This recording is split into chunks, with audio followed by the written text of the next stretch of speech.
Well, I'm on my way to go pick up my $5 motor, and once I get it home, I'll show it to you. I mean, $5. That's got to be the cheapest I've ever paid for an old outboard. Stay tuned.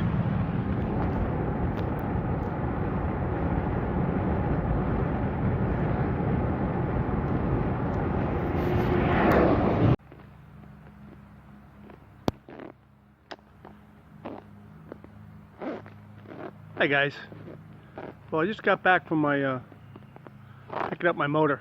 So I just want to show you what I picked up on eBay for $5. I mean, for $5 you can't go wrong. But the motor is another 1958 18 horse Johnson. And what I'm going to do in this video is show you what you can do to see the condition of the motor when you first get it, with some very simple checks.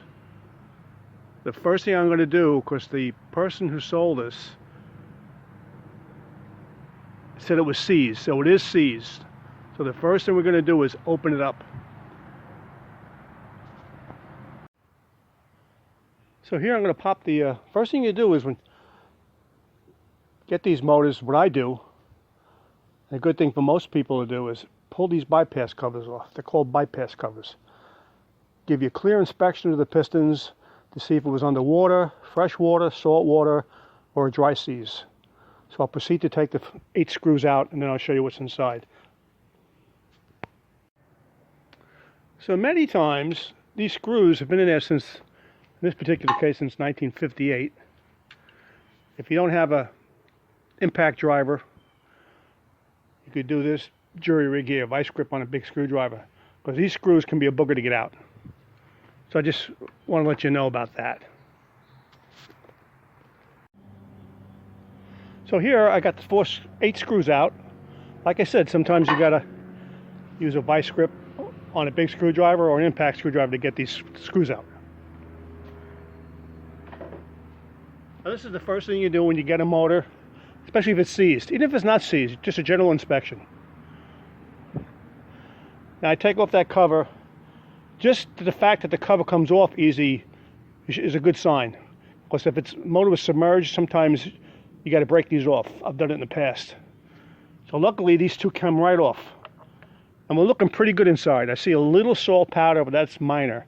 This motor's just been sitting for years in a garage or shed, who knows. But it was definitely not outside, and never saltwater submerged. So now what I'm going to do is, when I first split the cover and looked inside, the recoil was not bolted down. I'll show you what I do next to try to free it up. So general walk around before I try to free up the flywheel, I just look it over real good. All the knobs are here, which is great. The tiller handle's not broken, that's a good sign. Recoil rope is wrapped around the stern bracket. Both screw clamps turn, one handle is missing. The motor has a little minor debris inside it. I'm going to wash it off with a garden hose right now, and then I'll show you how I free these things up, if it's going to free up. This one looks like it's promising. So I'm just going to rinse off lightly before I have to bolt this recoil back down, because it wasn't bolted down when I got the motor. So I put the covers back on to keep the water out of the cylinders, and try not to go in any of the holes. Just rinse off that stuff, all that nasty webs and powder and all that garbage. I don't power wash them because that will blow off a lot of the paint on these old motors, so just lightly rinse them off. And I do the cover too, off camera.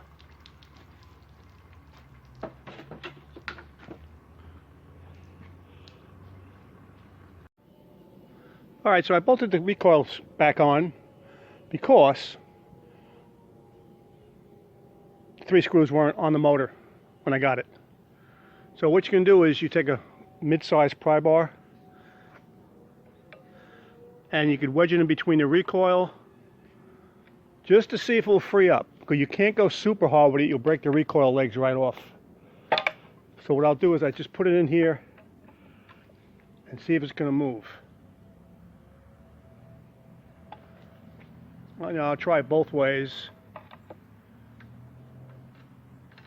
Nope. Next step, I'll show you what I do.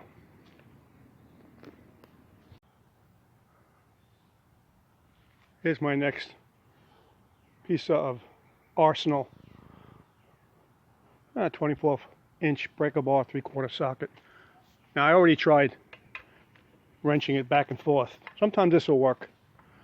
So my next thing is screwdriver trick first. Carefully with the teeth of the flywheel on the casting, not too hard because you'll break the recoil, the pull starter leg off. I've done that before. Then I'll try this. Now I'm going to pop the cylinder head off. 10 5/16 24 bolts. Luckily they'll all come out.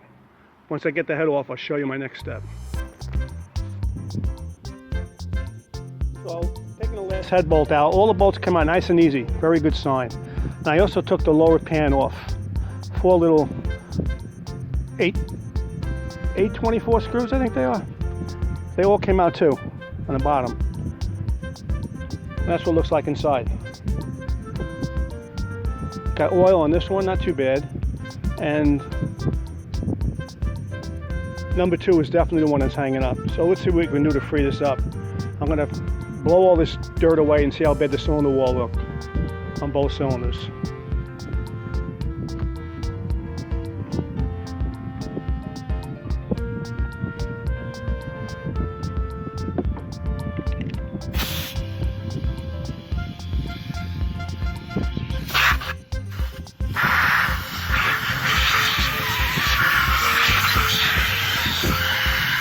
I want to get all over the camera lens.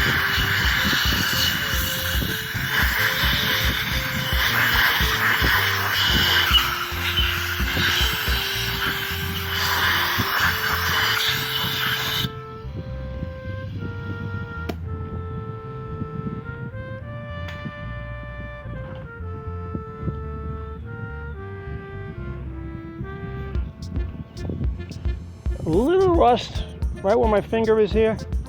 So what I do is, the top one looks really nice. So definitely the bottom one is the one that's giving me that's hanging up. So what I'm going to do is put WD-40 oil in there, and I use a razor blade with a vice grip, and I scrape as much of the rust away as I can. So that's what I'm going to do next.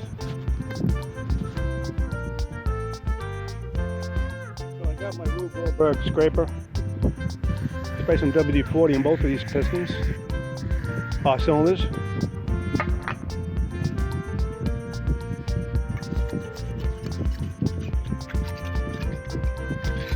And just very gently scrape as much of the rust away as I can.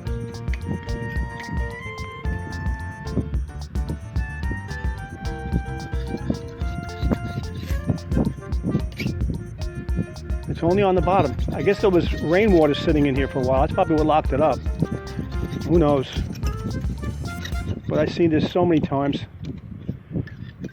The top doesn't even have to be scraped, so it's definitely the bottom one. So I'm going to continue scraping that and get a little clean, and then we'll get to the next attack procedure.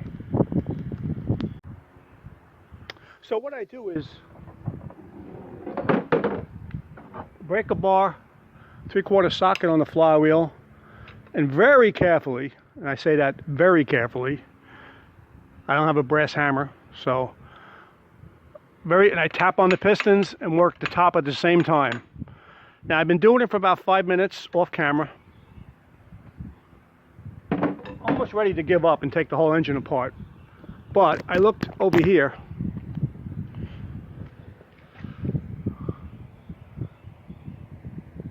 If that focuses without me shaking like a leaf, the piston moved about 1/8 of an inch. I can see the circular stain on the piston. So I'm going to keep tapping and let you know what happens.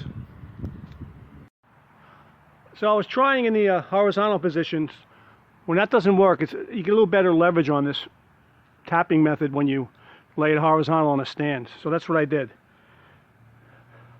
So now I could tap very carefully, not too hard, just, you know, gentle raps. Again, a brass hammer would work better. I usually use it, I can't find it.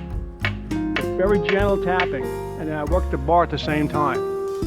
I'll probably continue this tomorrow because it's getting dark, which will be a few seconds for you.